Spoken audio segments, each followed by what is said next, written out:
what's up, guys? This is another wrestling blog here, the Wrestling Enthusiast. This is live blog number 3, and I wonder what you guys think about this week's Monday Night Raw and Tuesday Night SmackDown. Of course, while I'm at it, we're going to be watching. Let me set this up right here. Because of copyright, I cannot be uploading any images regarding WWE Network or anything like that. I mean, I could record certain things, I guess, but you know, I'll just give a live blog as I'm watching a pay-per-view here. So right now I'm currently watching. From 1996, WCW Uncensored. The main event was that famous. It was a famous matchup, the Tower of Doom match. It had Hulk Hogan and Randy Macho Man Savage take on like 7 different opponents: Ric Flair, Arn Anderson.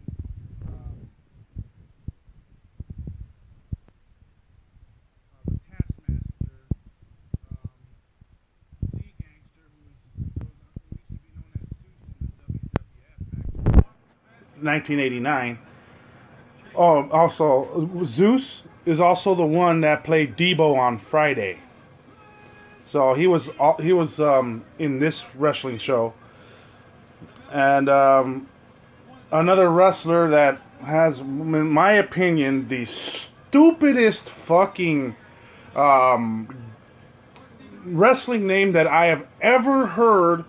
And this was going to be a temporary thing back in those days, because let's face it, the booking back in that promotion, WCW, these guys had their heads so far up their asses, they just literally thought about anything, really. So, it's just very stupid shit. And it's fucking funny. It's just fucking funny. So anyway, back to what I was saying. This guy's name is The Ultimate Solution. Ain't that the dumbest fucking name you ever heard? Really, the stupidest fucking... Eric Bischoff and company, over there at WCW back in those days, the only thing they could think about as a wrestling name is The Ultimate Solution. Who the... Sounds like... That sounds like something that you put on when you have hemorrhoids. I don't fucking get that name. I just don't fucking get it. But anyway, I'm just blagging around here. I'm just watching the show here.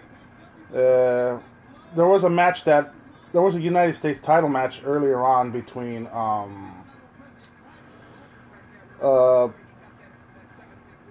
Eddie Guerrero and Conan. And that was a decent match. I give like a good 7 out of 10 on that one there, especially for back in those days. There's a match that I'm watching right now, and it's Steven Regal, who's now known as William Regal, takes on the Belfast Bruiser, which is now known as the Fit Finlay, aka Finlay. Obviously, this match ends in a double DQ. Well, actually, a double count out, actually. Yeah, you can see that. It's just a lot of shit that goes on. But anyway, I thought I would tell you how I thought about Raw.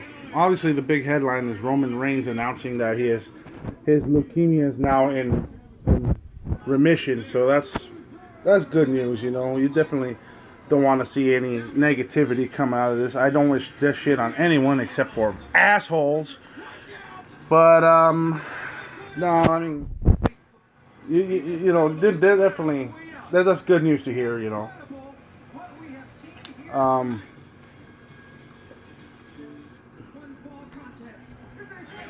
I just finished watching. The Belfast Bruiser against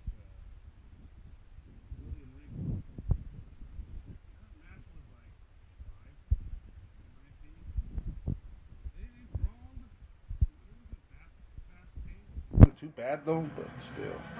I know they could have done better than that. Alright, now check this out.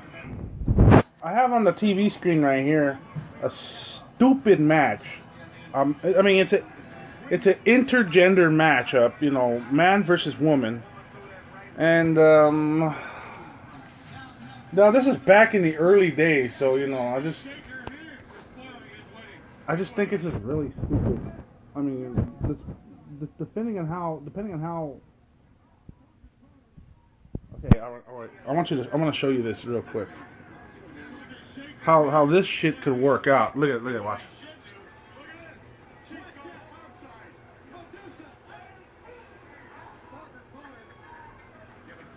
What the fuck was that? Anyway, yeah, this was a poorly promoted matchup. You could tell right here. This is fucking stupid. I mean, look at it.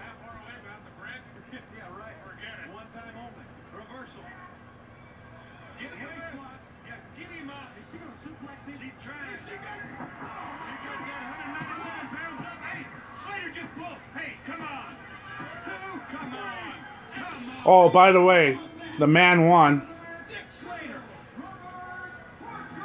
Yeah, that's dreadful. I'd probably like a 1.5 out of 10. I mean, it's like, what the fuck is that shit?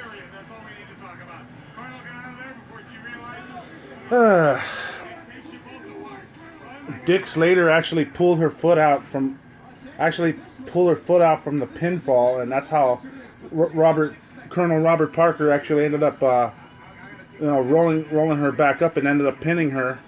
And 1, 2, 3, and that was it. That was a stupid match. I mean, this is a stupid fucking match. Again, I didn't know what the fuck they were thinking back in those days.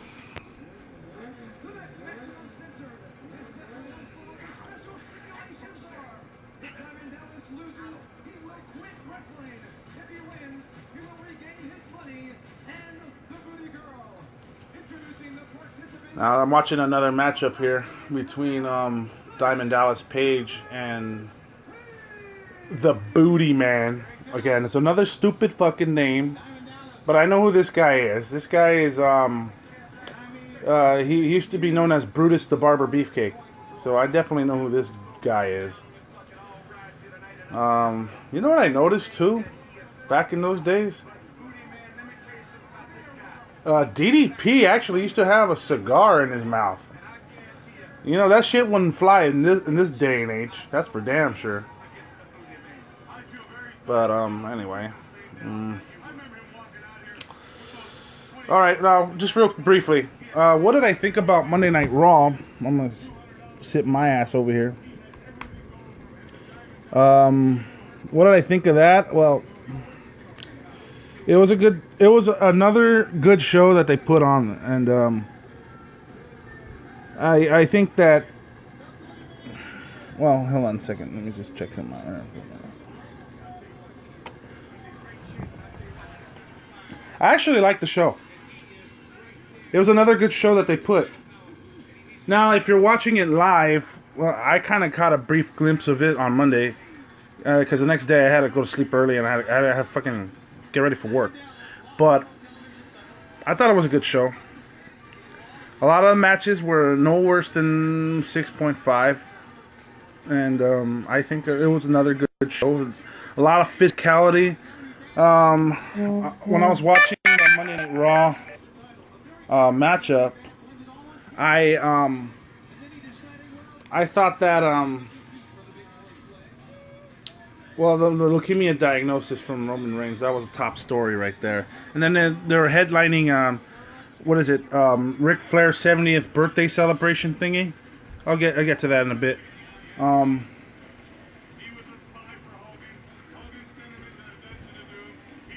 I was thinking, I think the first matchup that was going on was between was it Ronda Rousey?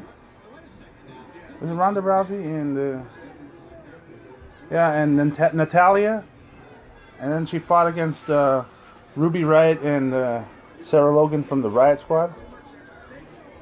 I think that's what happened there. I think it was dubbed the first. Was it dubbed the first match? I have to check that out. But anyway, there was a pretty good matchup right there. It was going to like towards a 6.5 right there. It was pretty good, and you can see that Ronda Rousey has some good wrestling skills, but you know, like it kind of the match somewhat kind of felt a little rushed.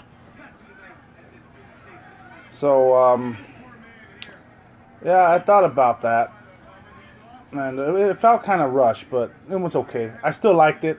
I still enjoyed it. Then towards the end of the match, that's when we saw Becky Lynch come out in her crutches, and she started attacking security guards left and right. And then all of a sudden, Ronda Rousey, she attacked Natalya. Natalya and Ronda ended up winning via disqualification. And Ronda ended up getting into Becky's face, and you know, she attempted to hit her with a crutch, and Ronda attempted to hit her with a crutch, and all that shit. So it created all kinds of chaos, and there were all kinds of fighting all over the place. It looked like some Attitude Era shit. And then Becky Lynch ended up getting arrested by the Atlanta PD, you know, kayfabe. Yeah, it was I liked what I saw, and it kind of reminded me of it kind of reminded me of what Stone Cold used to do, and yeah, it was pretty crazy.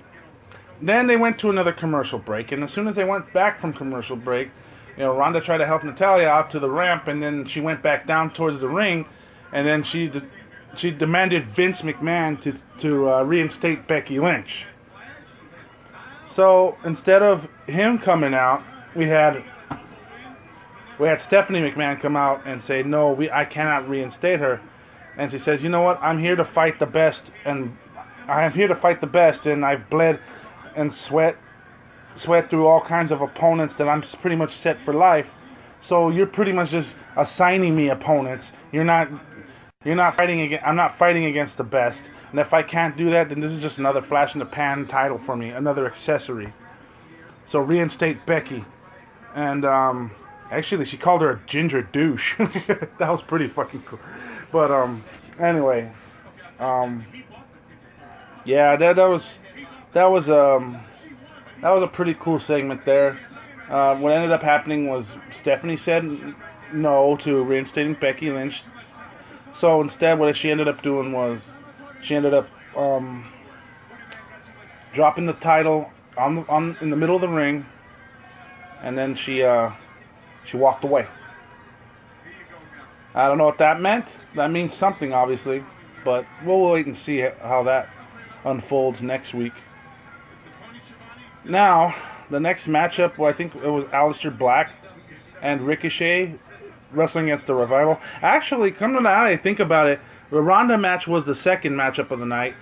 The first matchup was Ricochet and Aleister Black against the Revival, Scott Dawson and Dash Wilder. Again, this was another physical matchup. You know, Ricochet is just, you know, spinning crazy, flipping around, and then Aleister Black having some hard-hitting action, especially his Fade to Black finisher. That was pretty cool.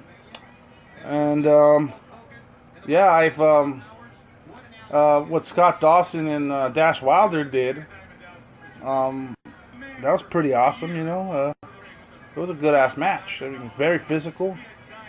They were moving pretty quick. It was fast-paced. It was action-packed. You know, so I gave that one a 7.5 out of 10. It was kind of like last week.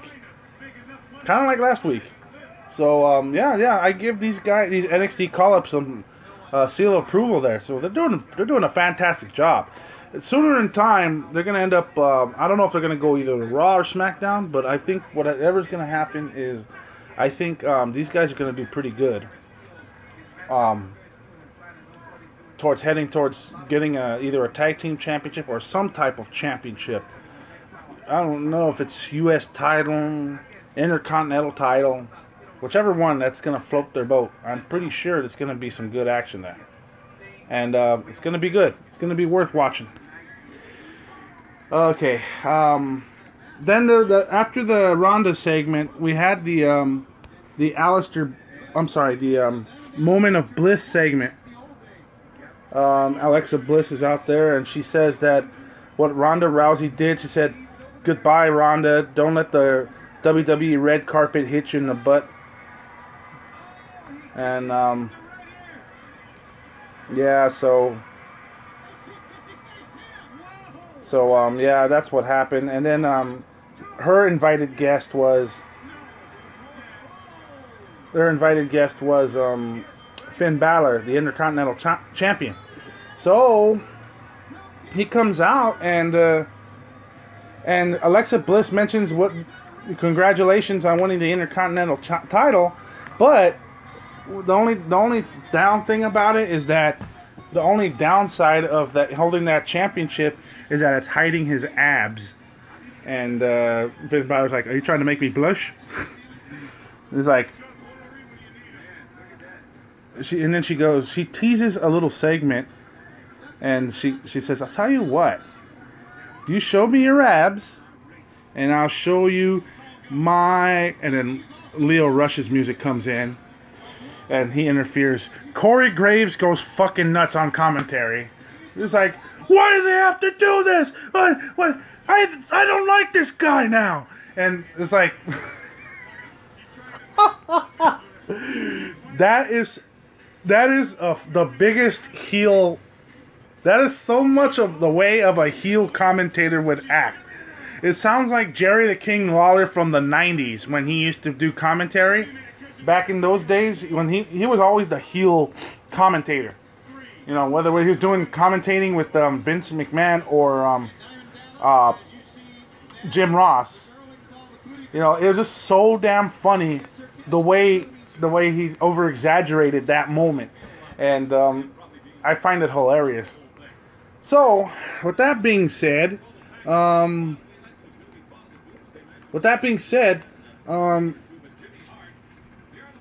Leo Rush challenges Finn Balor for the Intercontinental title. So we got an impromptu matchup, and I say, okay, this ought to be something interesting. You got two wrestlers that are like around 200 pounds, so I'm pretty sure they could fly in that ring. And that's what happened there. Leo Rush, Finn Balor had a hell of a matchup there. It wasn't the greatest thing I've seen, but it was damn sure entertaining, damn sure good. And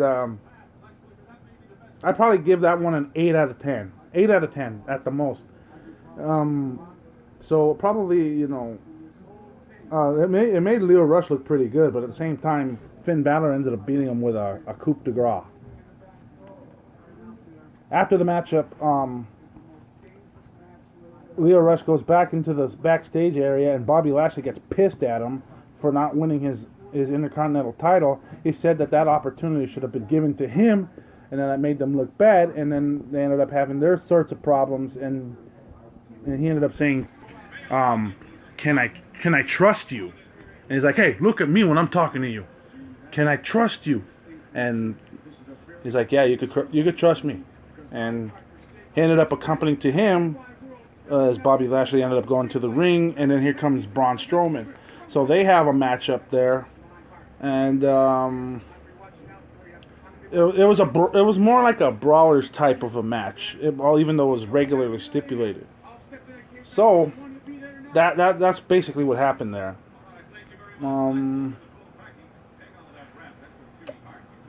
Yeah, I mean that one, I say it's a 6.5. I say it around there. Wasn't that bad. It was okay. Oh yeah, by the way, I just finished watching the DDP Booty Man matchup. There was a stipulation in that match, by the way. It was if DDP were to lose the matchup, he would have to quit professional wrestling. He ended up losing the matchup, and Booty Man ended up winning. Okay, so the next matchup on this show is Loch Ness versus the Giant. And the Giant would be known as the Big Show in WWE. Yeah, did you see that? Ooh, I say that this match was a 1.5 out of 10. Loch Ness is a guy that could barely fucking move. He wrestled back in the 70s and 80s, and this is the only thing I know about him. The guy fucking weighs a whopping 700 pounds. If you have weight like that, you could barely fucking move anyway. But you'd probably be on that one TLC show, My 600 Pound Life. See, there's the Giant, aka the Big Show. That was him back in 1996. But anyway, I'm watching this matchup. Hey, if there's anybody out there, anybody got a comment or anything, you want to ask me a question, go right ahead. I'll be right here and I'll gladly answer any questions.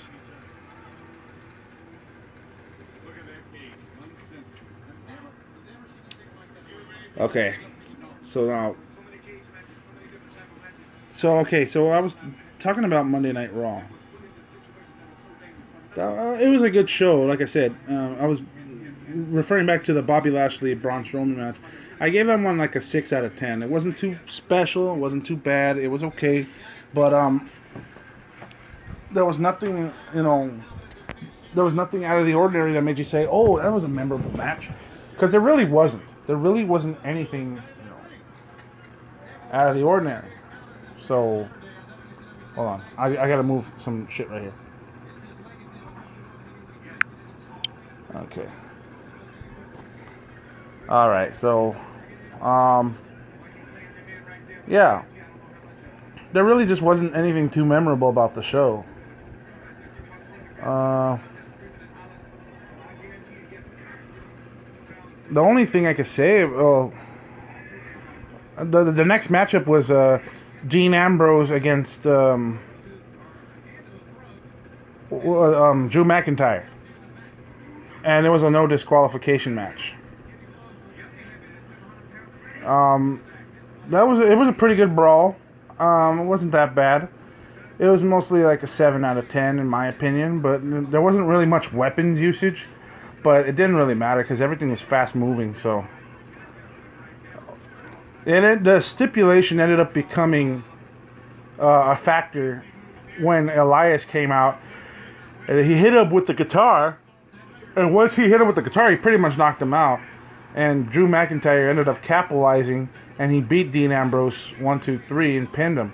After the matchup, Baron Corbin and Bobby Lashley ended up coming out, and they ended up jumping him 4-on-1, just like how it used to be in the late 90s. And here comes Seth Rollins, and here comes Roman Reigns to save them, and they ended up fighting Bobby Lashley and Elias and Baron Corbin. That was a good little segment there. So 7 out of 10 on that matchup. It was good, but it wasn't nothing too special. But it was still good. It was still good. And then that was the last matchup of the night, pretty much. Then they had the Ric Flair birthday celebration that was going on. And they were highlighting Ric Flair's careers. They brought out Shawn Michaels. Triple H and Stephanie were out, and then the whole entire roster was outside in the stage ramp area. They're all willing to celebrate his birthday.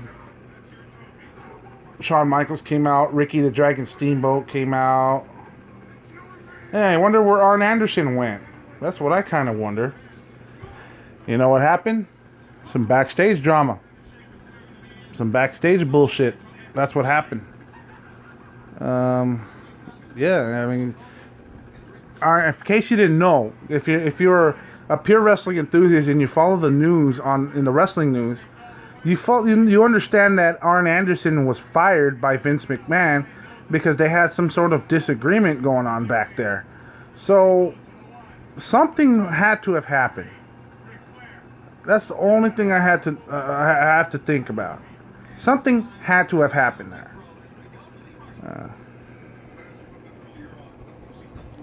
I don't know what it was creatively, or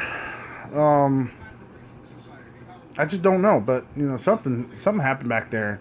It sounded like something was about to go down. That's what it was. But anyway, Arn Anderson's gone. He's no longer part of the crew, no longer part of creative or anything else. He's not a backstage agent no more. Not a road agent. He's gone.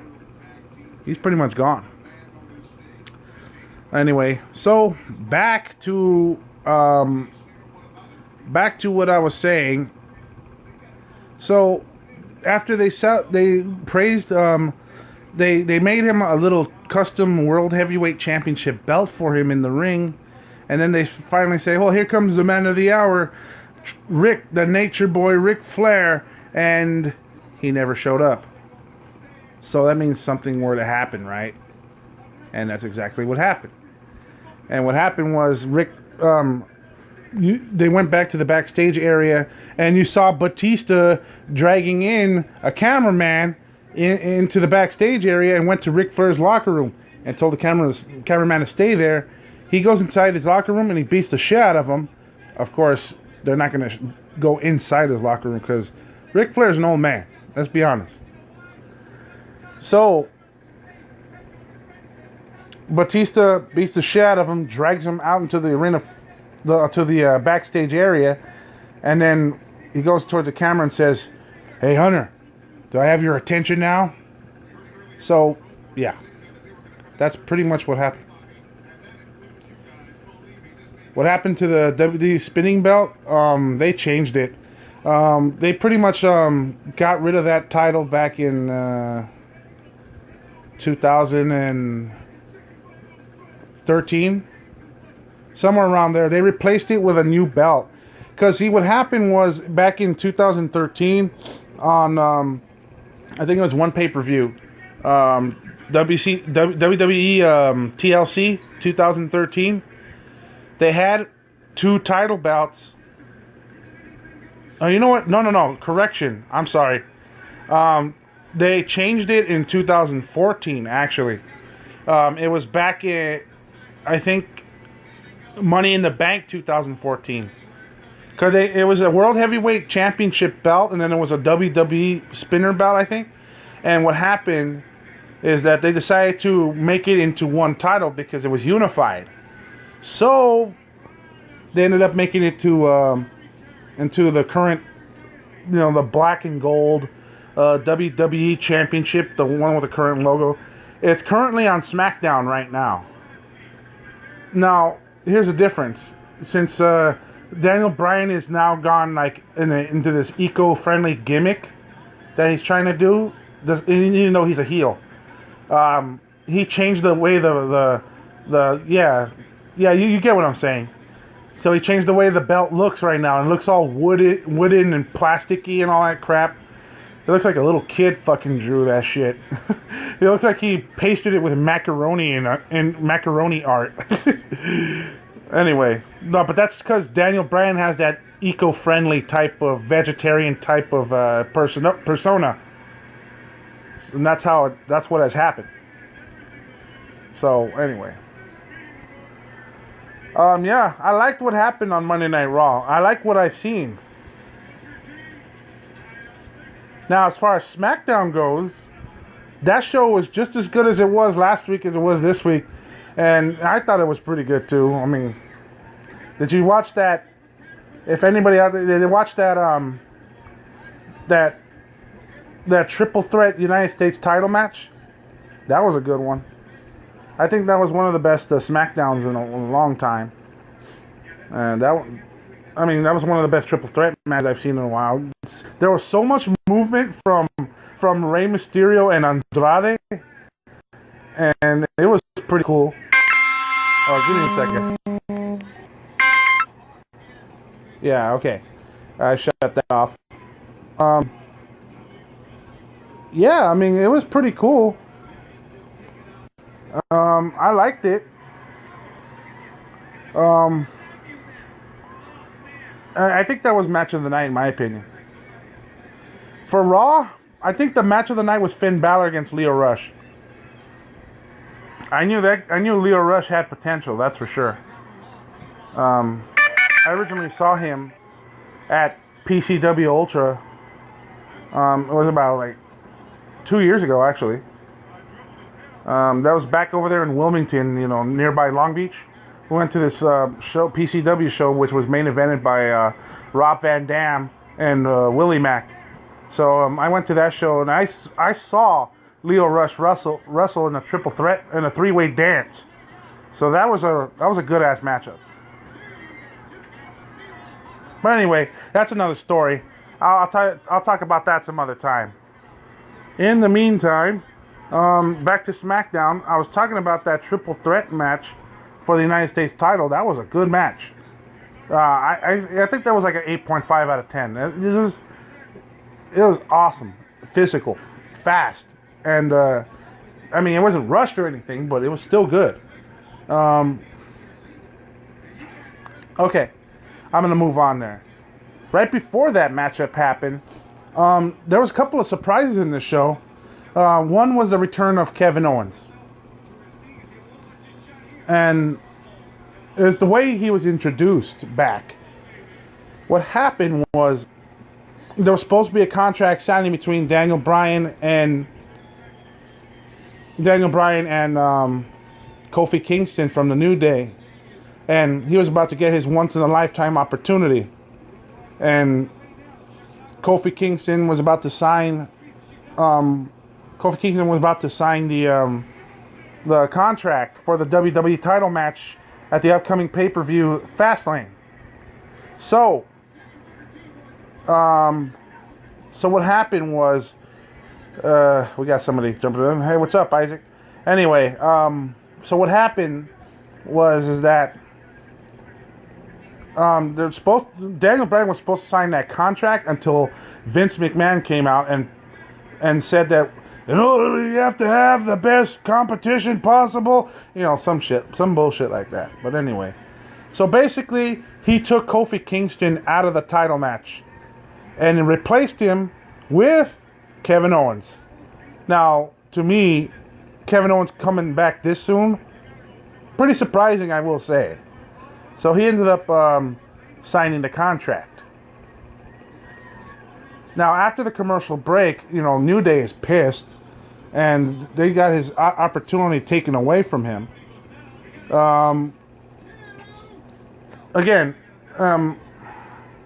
Kevin Owens said in the backstage area that he doesn't like the idea that he had to take away the opportunity against Kofi Kingston. But what we're going to end up doing was, he's going to tag team with Kofi and wrestle in a tag team match. And that kind of put it a little twist.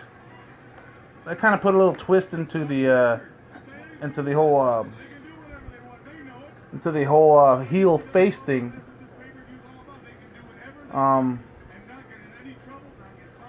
I thought it was a little interesting, at first, because when we thought Kevin Owens was coming out, we're thinking he's probably coming out as a heel or something. So he's probably how do I say? He's probably gonna say something about Kofi Kingston, or he's gonna take advantage of an opportunity or something. I'm not quite sure, but hang on a second here. I'm kind of having a bit of a difficulty here with my equipment. But that's pretty much what happened. That's pretty much what happened.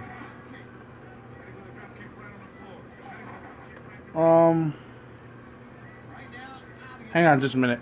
So I thought that kind of put a little twist in it, but it was good. It was alright. So Kevin Owens is now entered into the ring. Now entered into the title match.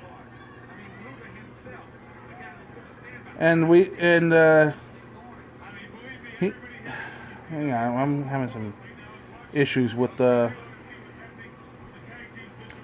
Okay, My computer's kind of acting up, so sorry about that. Another return I would like to mention is Matt Hardy coming back and tag teaming with his brother Jeff, and they wrestled against The Bar. That was a good matchup as well. It wasn't like stiff, but it was pretty. It wasn't like a stiff matchup where they were just like having some sort of maneuvers and that was it. No, they were actually moving pretty much good. They're pretty. It was pretty good. I liked it. So I gave that one a 7 out of 10 as well. The Hardy Boys are victorious in that matchup. Then after that was the triple threat matchup that I was talking about earlier. I praised that one. I mean, not critical acclaim, but I praised it pretty good to be an 8.5er, so that was good. R-Truth, by the way, retains his United States title. Charlotte Flair comes out, cuts promo, and he was giving some hostility to Becky Lynch and Ronda Rousey. So she feels that, on Monday Night Raw, I should have the WWE Raw Women's Championship handed to me. Classic heel promo that was cut, and I thought that was pretty good.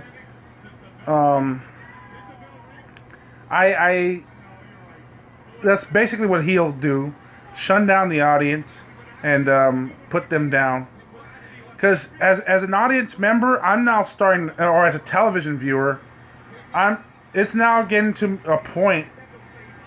It's now getting to a point now where like you are now an ultimate heel. Now, of course, in real life, I would like to meet these people. Of course, damn sure would like to meet them in real life. But now, as a television viewer, I'm like, oh, what a bitch. She's self-centered and you fucking. I hope you wrestle your match at WrestleMania and Ronda Rousey breaks your goddamn neck and shit like that. That's in kayfabe. That's how you're supposed to act as a heel, and that's how you're supposed to get reactions from the crowd like that.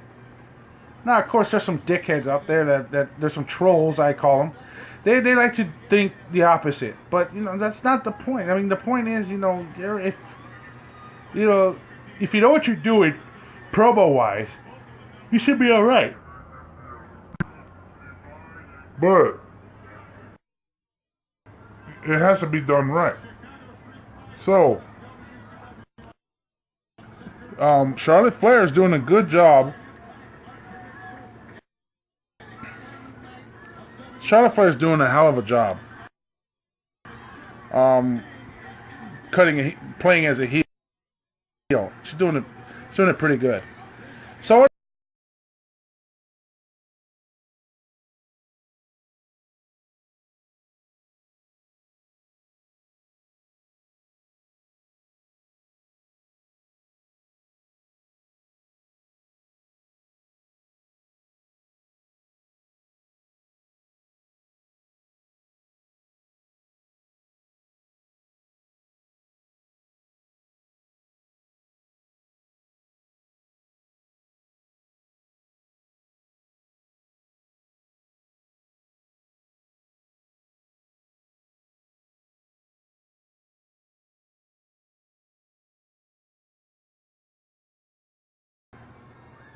I think ever since Shinsuke Nakamura came to the WWE, right after his New Japan Pro Wrestling thing that he had back in 2016 when he signed a deal with NXT, and when he spent that year wrestling in NXT and becoming NXT World Champion, he did a fantastic job over there. But I guess ever since he got promoted to SmackDown, he seems a little off. I think he's having a hard time kind of adjusting to the WWE style. But then again, WWE's wrestling style is WWE style. It's a little bit slower. It's a little bit safer. It's more, and I think what happens is a lot of wrestling fans don't like that, and I think that's the thing. But I think Shinsuke Nakamura slowly but surely is starting to adjust to it. So anyway, and here you go. We got Rusev tag teaming with Shinsuke Nakamura, and he's going up against Aleister Black and Ricochet. So that one's cool. That was a good matchup too. Again, Ricochet could fucking move. He moves quick like lightning. He's fucking doing backflips, and he's doing all kinds of crazy maneuvers. He's a phenomenal athlete. I gave that matchup a 7.5 out of 10, just like the one on Monday Night Raw. That was good too. But I again, 7.5 out of 10. Aleister Black with his finisher Fade to Black, so that was good. Bring back Degeneration X. Hey, you know something? They did. Back in 2018, they did a pay-per-view in Saudi Arabia called Crown Jewel. And Shawn Michaels and Triple H actually wrestled against the Undertaker and Kane, the Brothers of Destruction, against DX. Now this is last year. This was this past November. And what did I think of the match? It sucked. It sucked a big dong. Yeah. Because if you think about it, look at how old Triple H is. Look at how old Shawn Michaels is. Look at how old The Undertaker is. And look at how old Kane is. Kane has gotten so much older that he's running for fucking mayor. I ain't kidding. He's fucking running for mayor. Look up Knox County, Tennessee. But anyway, enough of that shit. Again, I praise Aleister Black and Ricochet for having a hell of a matchup. Shinsuke Nakamura and Rusev did a good job of carrying them through the match. So they did a good job. And oh yeah, Lacey Evans. I forgot to mention Lacey Evans did another walk on through from the stage ramp area, walking towards the ring, and then she walks back. A typical catwalk thing. That's what she has been doing for the past like 3 or 4 weeks. When is she going to have a match? I kind of don't understand this. Again, this kind of reminds me of the Fandango situation from back in 2013 when he was supposed to premiere on Monday Night Raw. And the fucking bookers just fucking kept prologuing the shit with some bull crap. You know, of, you have to pronounce my name. It's Fandango. No, not Fan. I'm like, what the fuck is... I felt like going, Fandango the fuck away, asshole. But, okay. That was back in 2013. He didn't have his debut match until WrestleMania against Chris Jericho. So what kind of shit is that? Where has he been ever since? There you go. There's no explanation. He's tag teaming with Tyler Breeze, but he can't... I don't know what... Just the promoting of them, the booking. It's just fucking horrid. Anyway, back to the last matchup, the main event matchup at SmackDown. It was Kevin Owens teaming up with Kofi Kingston, surprisingly, against the new Daniel Bryan and Rowan. Now this matchup was like 6.5 out of 10. It was still good. I still rather enjoyed it. But my gripe about it is, you know, Daniel Bryan, the way he's... and then Rowan. I think Rowan's still a little green, but I think it's because he's coming back from his injury, so I think he'll be okay in the long run. But right now, it was a good match, though. I enjoyed it. Kofi Kingston can move. He was doing some good maneuvers. One more thing I would like to say. The match ended up with Kevin Owens using a stunner. That kind of, I'm like, wait a minute, a Stone Cold Stunner. Doesn't Steve Austin have something to say about that? I mean, that was a bit crazy. But anyway, it was a 6.5 out of 10, but it was still good. I mean, I still liked it. I enjoyed it, and the show was good too. I feel like slowly but surely the shows are getting better. Just a tad bit better every week. It's starting to get a little bit more. They're starting to get a bit more aggressive now towards certain things. So, yeah, I'm starting to enjoy it. Anyway, so Raw and SmackDown overall good shows this week. I haven't watched NXT yet, but I'll give you an opinion on that later on. I know the main event is Shayna Baszler against Mia Yim. I know they're supposed to fight each other, and I know that for a fact that they're supposed to be wrestling against each other. In the meantime, right now I'm watching this WCW Uncensored from 1996, and now this show was a shit show. I ain't gonna lie. I mean, maybe I might do a review on the Wrestling Enthusiast show. I might give out a review. Now, the first matchup on the card was Eddie Guerrero against Conan, and that was a good match. It was like a 6.5 out of 10. I liked it. Steven Regal and the Belfast Bruiser, aka William Regal, against Finlay. Not bad, but the match ended in a double count out. So I gave that one like a rough 4.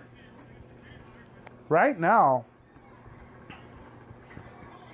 I'm currently watching the matchup between the Road Warriors versus Sting and Booker T. That's a Chicago street fight match. I mentioned the Colonel Robert Parker match against Medusa. That show was shit. That matchup was shit. It was a complete waste of time in my opinion. 1.5 out of 10.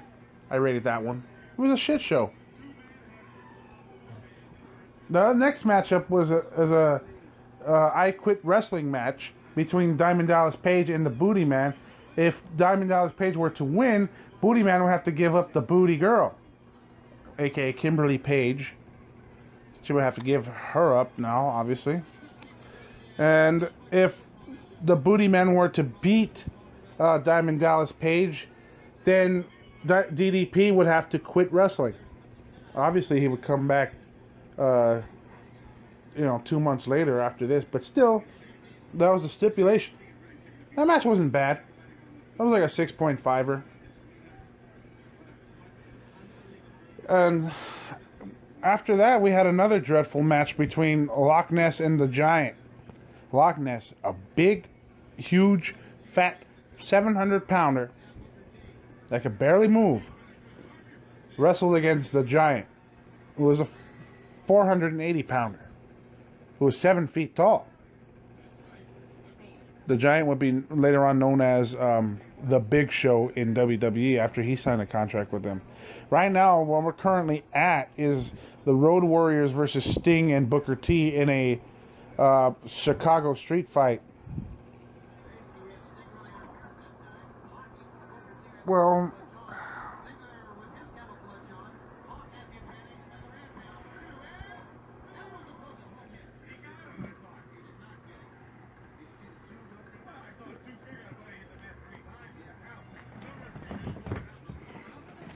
I don't know about this matchup. I mean, really.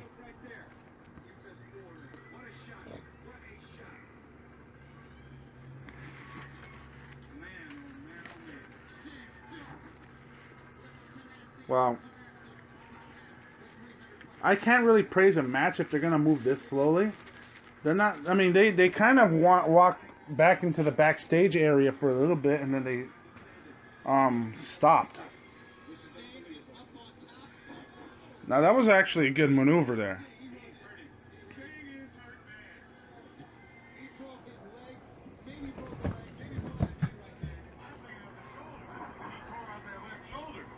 He came right down on that like Apollo 13. 1, 2, I cannot believe he kicked out of that.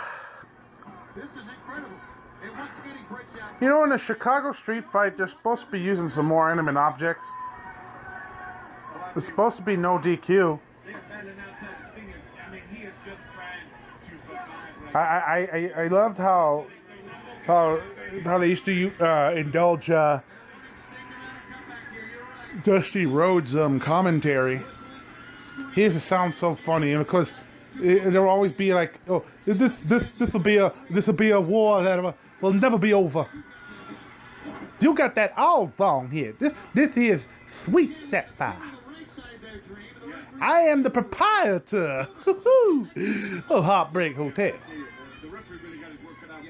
Man, he used to know how to cut a promo, especially back in the 80s. Well, sick of hitting your filibuster. What a legend. What a legend he was, you know. He was definitely... Oh, now we're getting some objects going on here. See, now we got... What was that, a trash can? That was a trash can lid he used against him. And now Animal and Sting are now fighting each other.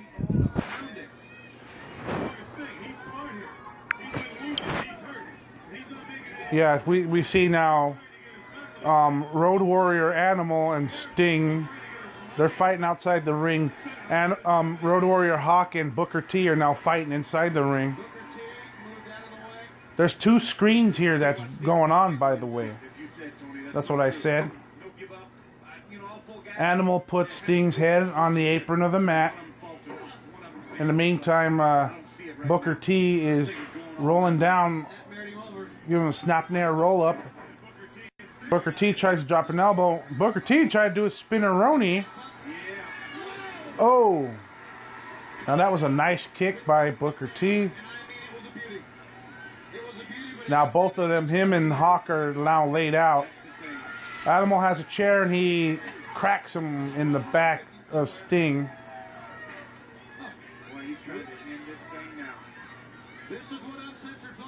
I mean, I like these type of matchups because they make for good brawls, but let me just be honest here, the action is just too slow.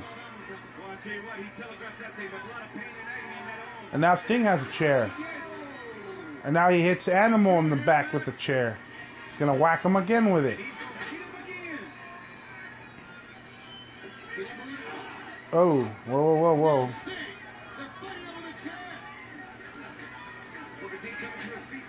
Oh, that was kind of like a semi-botch right there. Oh. Now Hawk has the chair. And Hawk is now cracking Booker T with it. Now all four competitors are now on the outside floor. Now the camera's back in one screen now.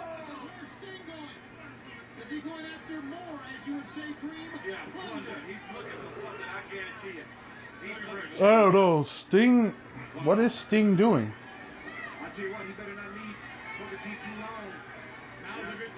Is Sting leaving Booker T? Yeah, it looks like he left. Unless he's bringing some type of object or some type of weapon. But in the meantime, right now, the current situation in this matchup is 2-on-1. Yeah, he's coming. Is he coming back? Yeah, he's coming back. He's brought brooms.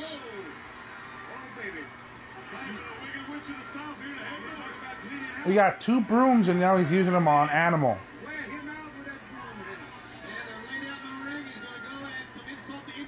And now he's coming in to hit Hawk.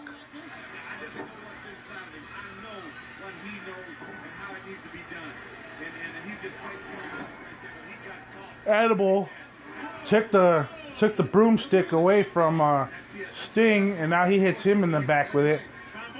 Booker T was attempting a pinfall on Hawk, and now he hits Booker T in the back with it, and now he cracked him again in the back with a broomstick. Now both Road Warrior Animal and Hawk now have a broomstick, and Animal just broke the stick. Now he just has the handle of the stick, of the broomstick. He's trying to choke out Sting with it.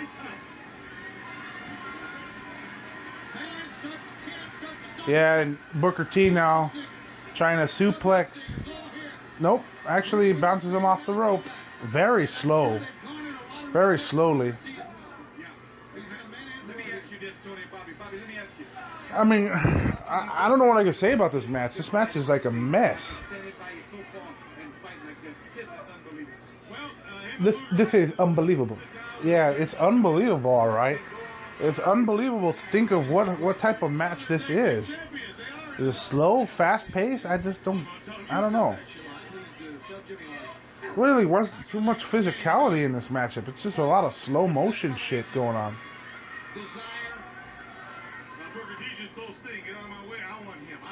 Now, I'm gonna keep in mind and tell you this. This match lasted about 30 fucking minutes. This is like the 27th minute. Oh, wait, was Booker... Hold on a second. A turning point in the matchup here. Yeah, it seems like Booker T's leaving. Sting kicks out at 2 after Hawk attempted to pin him.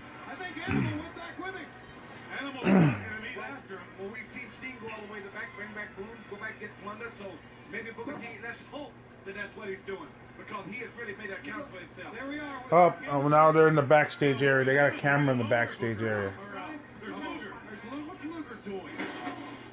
They're in the backstage. One camera's in the ring with Sting and Hawk.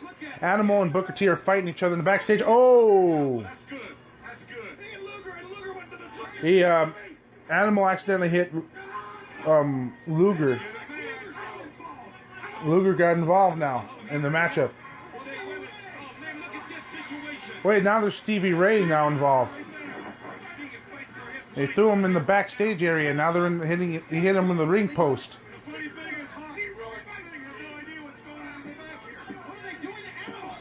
I don't know what the hell's going on there.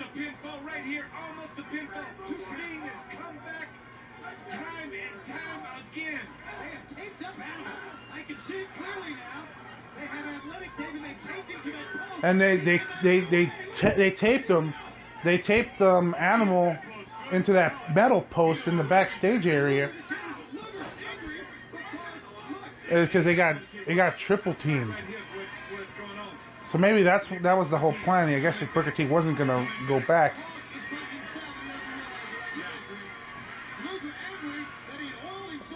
That's what happened. In the meantime, Hawk and Sting are fighting each other back there.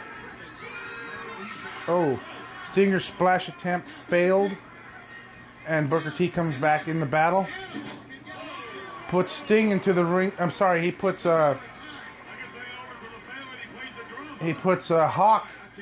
into the ring steps, and now you see Booker T bringing him back inside the ring. Side suplex. Booker T's going. Well, it looks like he's going to the top rope.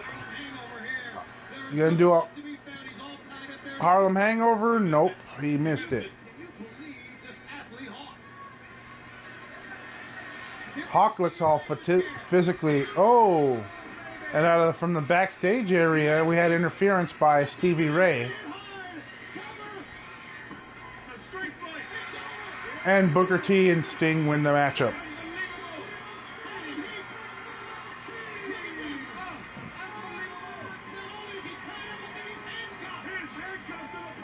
Oh, now he's handcuffed all of a sudden? Where do we see that?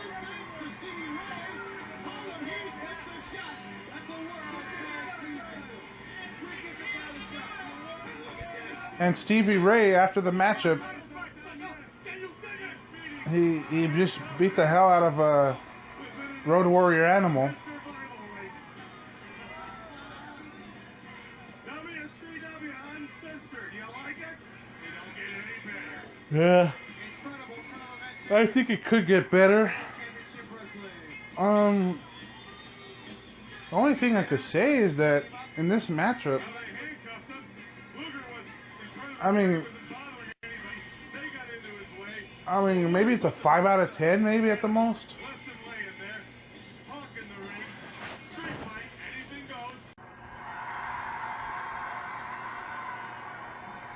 From the birthplace of the King, Elvis Presley, Tupelo, Mississippi, ladies and gentlemen, let's get ready to rumble!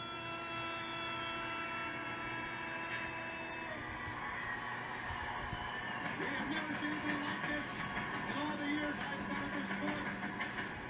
They erected this doomsday cage early today. Welders, construction workers were here, and Now here's the thing I gripe about the most about this Doomsday Cage thing. The ring for the Doomsday Cage, it's set near the entrance ramp. 8 men that are out to stop Hulkamania. First, a living legend of pro wrestling. That's just really crazy. Figure 4. Ladies and gentlemen, I the 13-time heavyweight champion of the world, the Nature Boy, Ric Flair. Yeah, this... I don't know what to think about this matchup here. I mean, Oh, look at this. And you talk about beauty from the famous devilish all in one man. Ric Flair, Arn Anderson. You saw a woman and Miss Elizabeth there. Kevin Sullivan, the Taskmaster. Lex Luger. Was accompanied by Jimmy Hart, by the way. So that's 4 men already entered into the cage. I don't know why woman and Miss Elizabeth are climbing up there. Don't know why.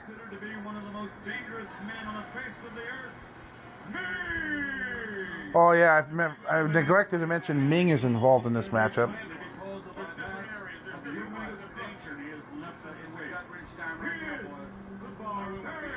The Barbarian. I would not want to be in there. Another nightmare from Money Hogan in the past. He's returned tonight to haunt him again. Ladies and gentlemen, see Gangster. The Gangster.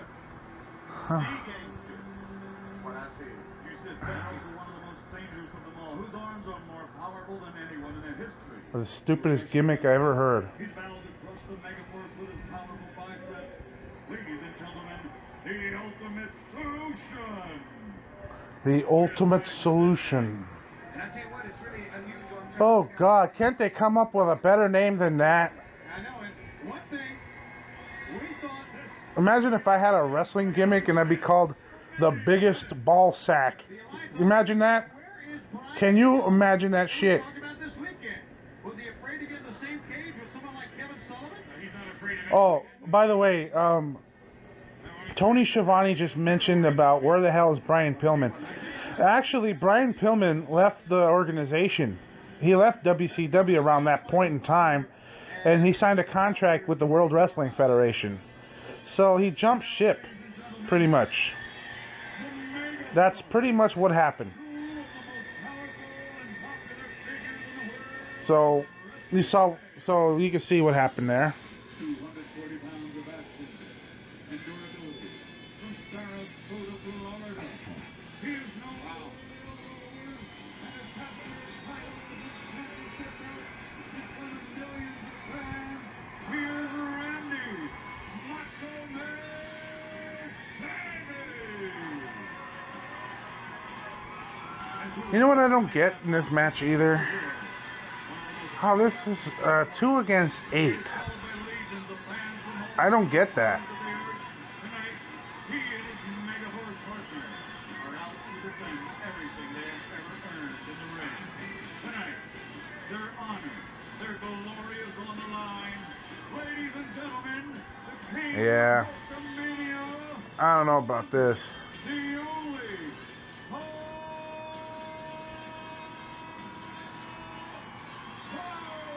Yeah. They're all climbing that ring. They're climbing up to the top of the cage really slowly.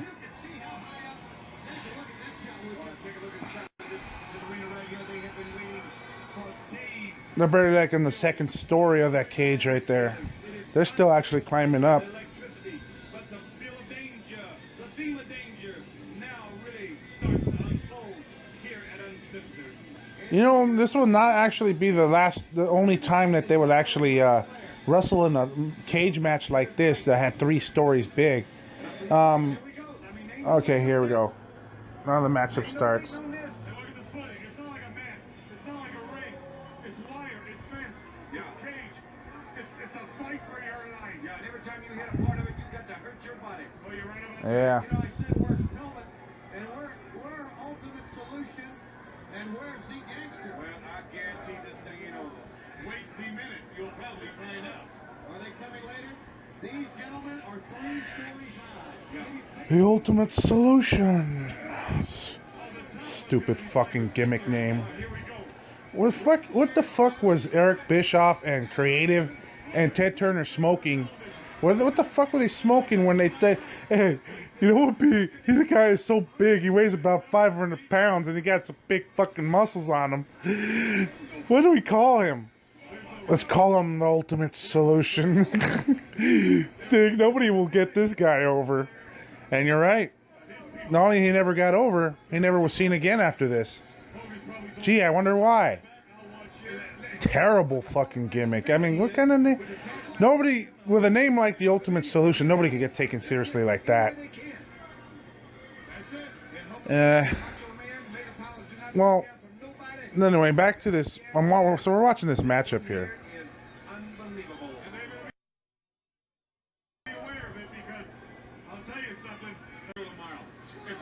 We might be doing it by ourselves. Everybody may be in the hospital. That's right. I'll tell you what, Hogan using that. Yeah, this is a badly done matchup. Look how slowly they're going here. That is way up there. And They're bouncing on top of the cage right there. dangerous situation. Ladies and gentlemen, we are as high up as a wrestling match has ever been before. Well, look at that shot. Look Yeah. how wide this cage is. Look at that shot. This shows you right here how important what it's come down to. These people cannot get along. It's come to this. Those men Yep. in the cage. Did the Macho Man just slam Arn Anderson? I believe so. Picked him up and slammed him right there. Ric Flair. Yeah, rip it off. Let's go, baby. Yeah. Oh, we'll hope the maniacs for that one. Let's go. He hulked up a little bit. That's what happened. It's all steel. Okay. Look at Hogan. Look at his eyes. Hooking up now, baby. Ready for this one. The Doomsday Cage match. And I believe, I'm not sure that there is a trap door for them to get down to the next level. But I believe for the final level, they're going to have to walk right out the door. Randy Savage is currently trying to get Arn Anderson's face and rub it around the cage. Their careers on the line. All You know, you figure with a matchup like that, there would be blood after that. as a gangster. Now, of course, in the PG-rated era in this day and age, there will be no blood. Just, you know, there'll just be ripping his face with that cage, rubbing his face on there. This is tremendous. And the only way That's what they usually basically do anyway. you all across the world, and this is why we are #1 in pay-per-view around the world. Not a doubt. Yeah, this is This is pretty nutty. Here is much like the strategy we had seen in the Chicago street fight, except we're in a dangerous atmosphere here. And I know I used that word a lot tonight, but that is the theme of this thing. Let's call this stage with atmosphere. To where you can be hurt not only by your opponent, but Well, you got that right. It was dangerously bad. the silhouettes of Ric Flair. You know what else is dangerous? Your opponent's in there, and there's that cage, and that can all take advantage to you. Because you can really get busted up in that one. Well, you know what? No, we don't. And Yeah, that's it. it's really. They're trying to grab his foot. There's wrestlers from the second story part of the cage. They're trying to grab his foot. And Liz was standing out there, you know. I mean, the two devilish women. What A two devilish woman. That's him up there. What did you say? I like how he says it. I just find it. I find it funny. You can do once that door shut. All you can do is give them support. You can't pick out a lot of things when you're at eye level. But when Well, she's a very devilish woman. 50 feet in the air, 3 different cages. The only thing a manager can do in this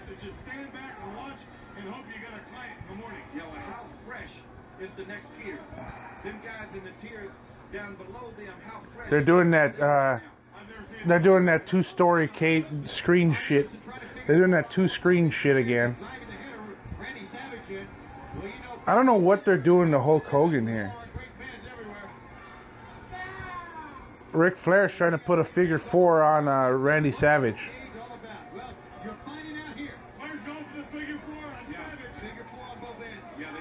Okay, so both of them got a figure 4. This match will be over from the get-go, as the old cliche goes. I will tell you what, if you got a chain fit at home, tear it down and lay it on the ground, and just go lay out on it. Just lay on it on your back. And pull your neighbor over and just, no, I didn't say that. I'm just saying, go out and lay on it and see what kind of pain.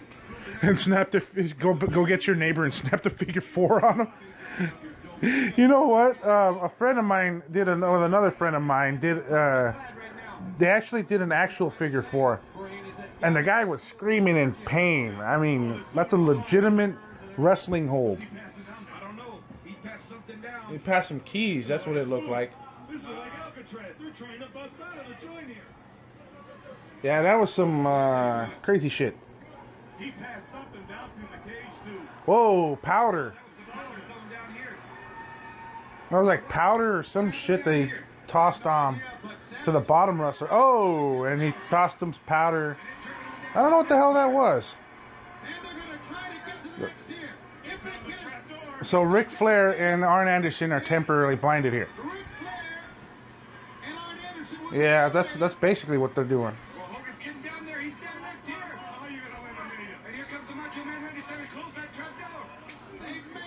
So now it's become a 2 against 4 situation.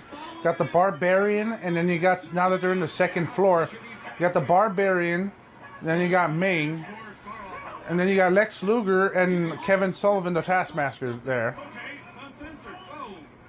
So Hulk Hogan's fighting the Taskmaster. He's got some tape.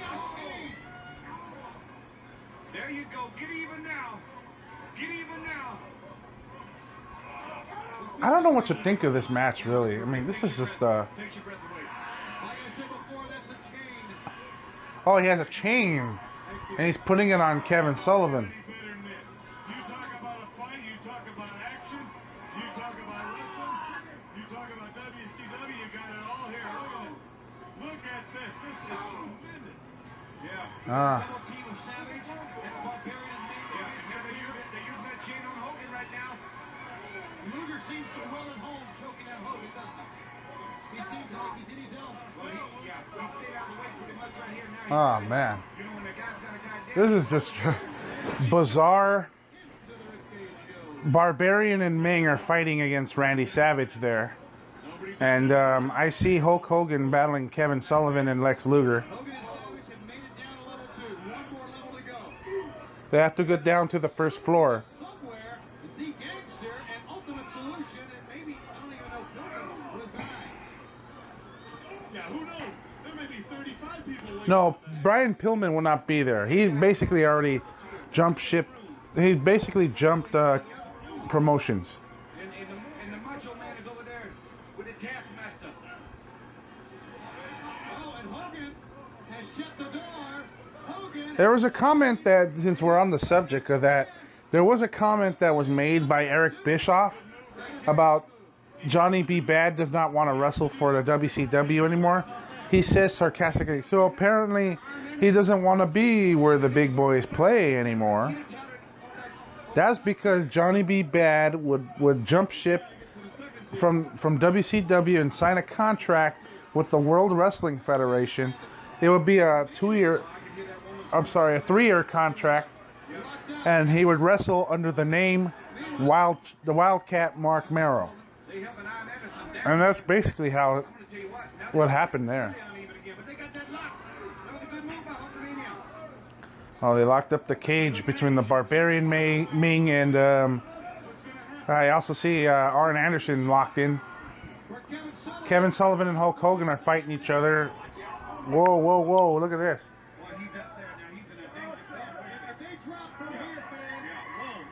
Look at it. You see that? He's trying to push him off. Look down to the floor. Look at this. I can't look. This this will take your breath away. Can't look. He's going to be spammed if he hits. Oh, no, I can't look. Jimmy Hart down below. Now this is 1996. Obviously, this is not. It's not going to fall. But I mean, there was a possibility of that happening. I mean, that was pretty risky. That's exactly what he's doing. He's holding that fall. It almost looked like almost a way a scaffold match almost would be. What a dangerous situation there. I love Dusty Rhodes' commentary. And now Kevin Sullivan tried to do the same thing to Hulk Hogan. Hogan is down a level, but he's still a long way. Meanwhile, Savage and Luger are going at it. That's an old feud that won't die. Randy Anderson, one thing he can do is say, hey, we're talking about a man's life here. And everyone here in Tupelo, Mississippi is on their feet. Well, you see these guys over here now, That kind of adds some sort of excitement into the matchup here. This matchup's been pretty much steadily slow and a bit dull in my opinion. Taskmaster gets pushed down the steps and now they're in the first floor. Now they're back into the first floor now. It looks like Hulk Hogan. Oh, here comes Lex Luger now. Saving Kevin Sullivan's ass. Now Savage is coming back to save Hogan's ass. Now that's what we're seeing right here. Yeah. They're going towards the main ring area. Notice that they're moving kind of slowly. Got a microphone. It broke the microphone on his head. They're in the ring here. And I don't know where Luger and Savage went. Foot to the face, and I don't know where Zeke Gangster. Hey guys, I'm sorry though. These guys just broke out up here now. The guys that were locking it on the tier, they just broke loose. They're starting to come down on that thing. There you are. There's Luger and Savage. Right there in the back of the Yeah, there's now a second screen again. They're doing split screen bullshit. Barbarian, Ming, and Jimmy Hart and Arn Anderson are now coming down towards the first floor. The first and final floor, actually. outside goes Kevin Sullivan. Who's that dick that's... Who the hell's that dick that's trying to stand back there? He's just standing there with his arms crossed. I think he knows how shitty this show has gotten. Oh, man. Look at Luger wailing away on Savage. Why? I'm surprised there's no blood in this match. What do you mean as well he should? He has to. He has to fight for survival. He's going to fight for his life in this match. There you go. Picked him off right there. I don't know what to think of this, really. It's all come to in WCW fans.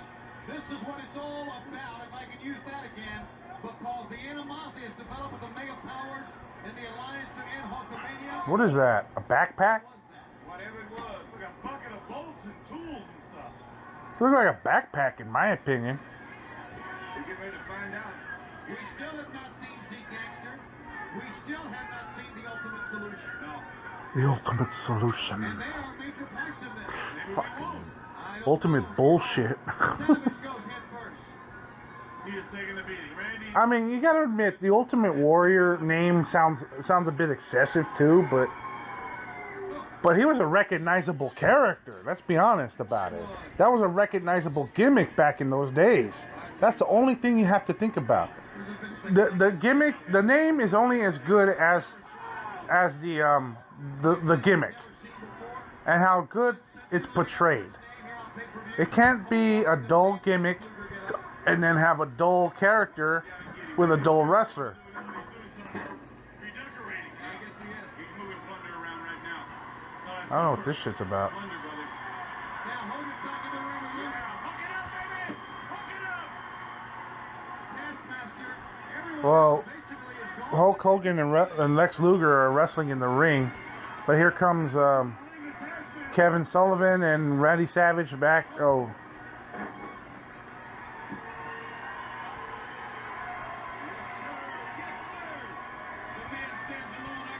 yeah. Hulkamania. Feeling only up to the task tonight at Uncensored. Yeah, I mean, what the fuck, you know? Look in. Look at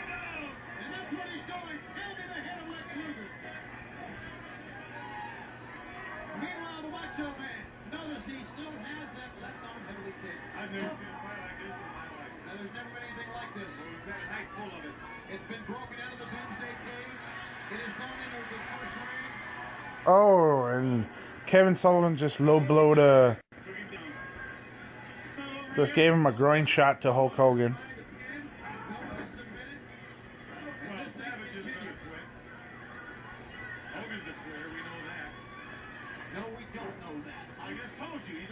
Yeah. The pace kind of slowed down in this matchup already. It's not like if it's already slow enough.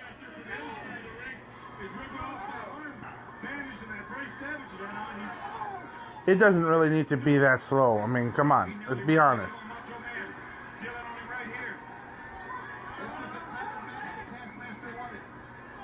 And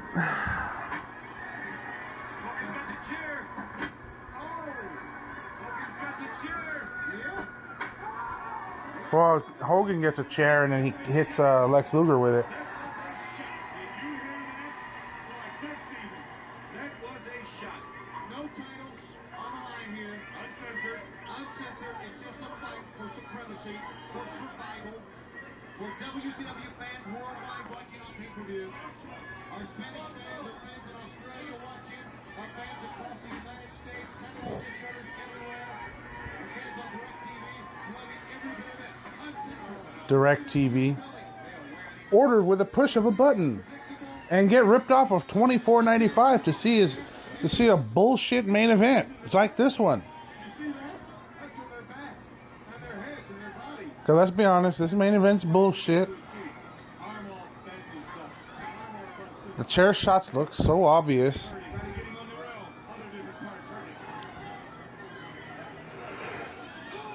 It's such a weak clothesline.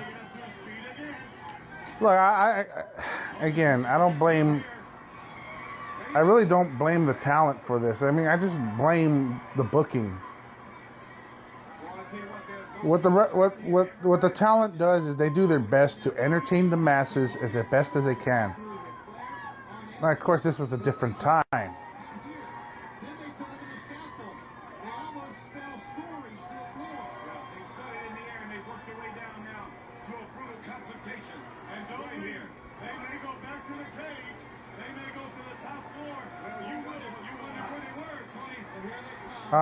Here comes Z Gangster, Z Gangster and Ultimate Dickhead.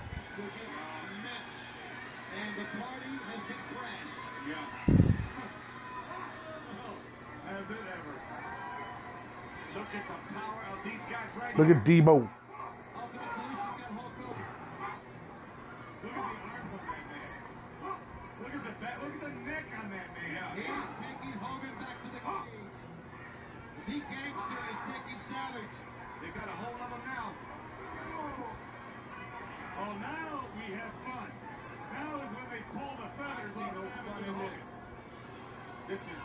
You know what's funny about this whole show?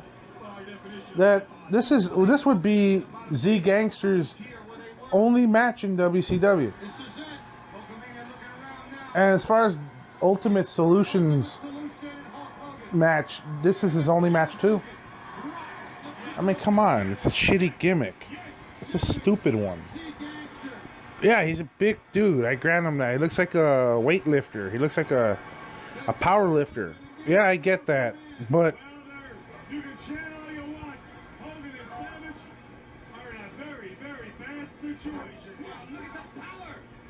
Look at the power of the Ultimate Solution.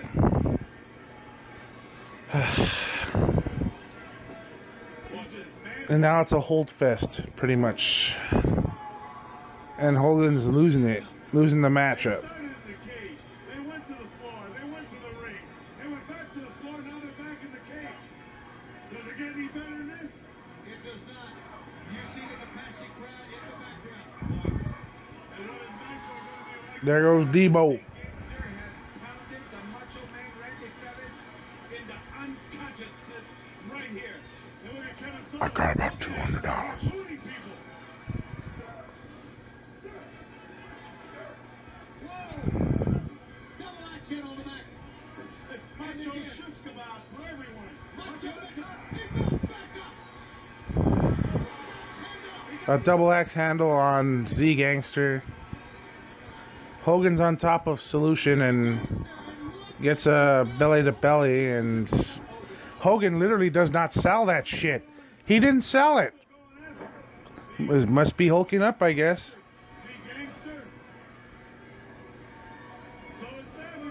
What a dreadful matchup.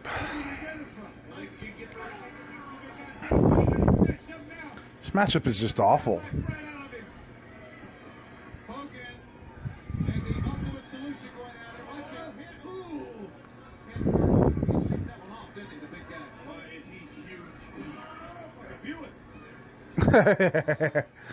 Fucking Bobby Heenan. Oh my god. When Zeus fought against Hulk Hogan, they've had enough of your filibuster. I can't really describe this match in complete utter detail because there's not really much going on and there's not really much to say, really. I mean, it's about as low as a low-rated match I could. This is what a low-rating match is. It's just there's not much going on. There's not much to say.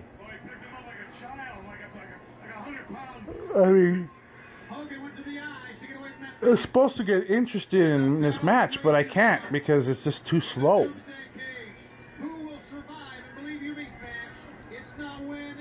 The only object they have used is a chair, a piece of wood, and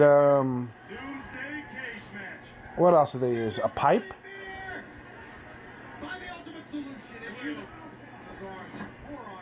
And there isn't that many spots except for when Hogan tried to kick Kevin Sullivan off the scaffold. Alright, now here comes Arn Anderson. Now he's joining the fray.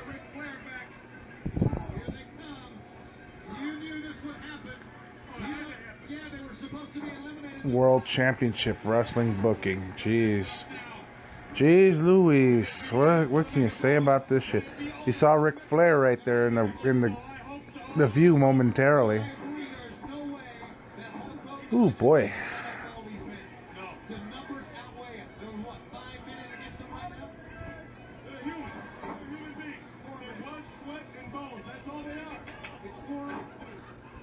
Then that area where they're wrestling at too seems to be a little dimly lit. Oh, you snake in the grass. Yeah, it's just so funny how they do this shit. And it doesn't look good for the Mega Dummies. The Mega Powers are still in this thing right here. And the numbers are heavily in the favor of the Alliance to end Hulk. Randy Savage just got bounced off the cage. All about a month ago. To get him here. To where so many men can stop him. The chant of Hogan rises from the thousands upon thousands of fans here again. Survive this. I'm not so sure. Hogan is now getting jumped by the Solution and Arn Anderson. There's all that powder over the ring that Hogan and Savage brought with them. They're up to something. They're digging in their tight. Something's going to happen here. Yeah, they got something. They got a plan. Booty Man there. Booty Man hands some frying pans.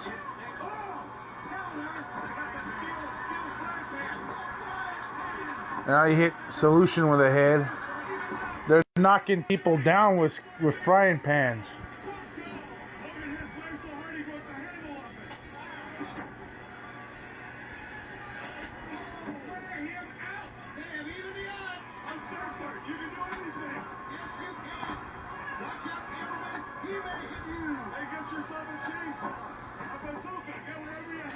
It's a bazooka.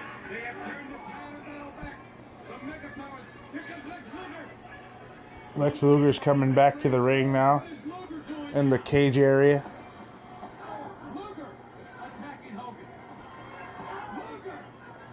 Here's what I don't understand. How the fucking 2 guys fight 8 guys?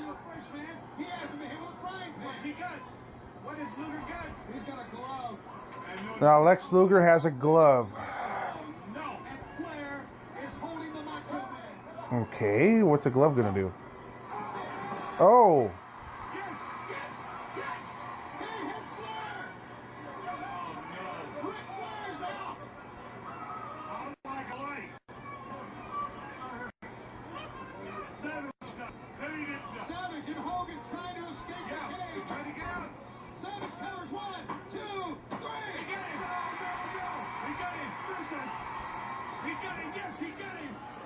Okay, well, hold on. Now, I want to show you this real quick.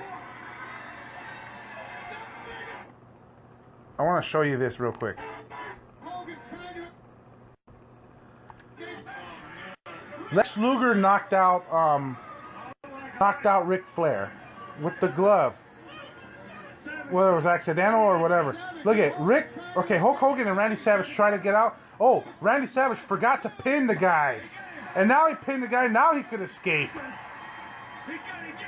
You see what I mean?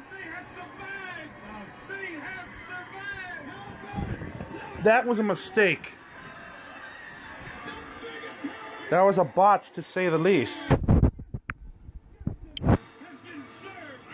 So,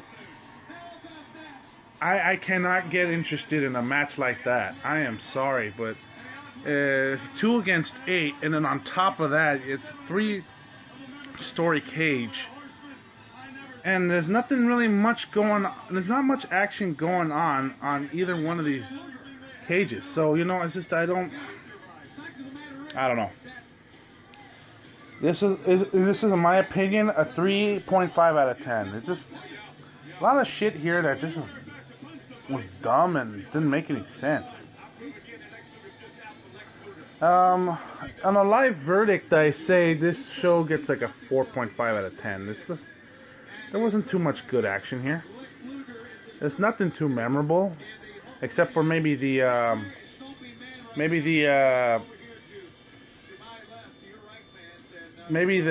Conan Eddie Guerrero matchup, and maybe the DDP Booty Man matchup. That's all I can say. Other than that, this show was shit. Well, that's a live blog review for you. Hopefully we'll get an episodic review. So stay tuned, you guys. I will be creating some new wrestling enthusiastic content. And stay tuned, you guys. It'll be interesting. You're going to like what you see. I'm pretty sure you'll like it. It'll be interesting. Stay tuned. Keep on watching. Have a good one, guys.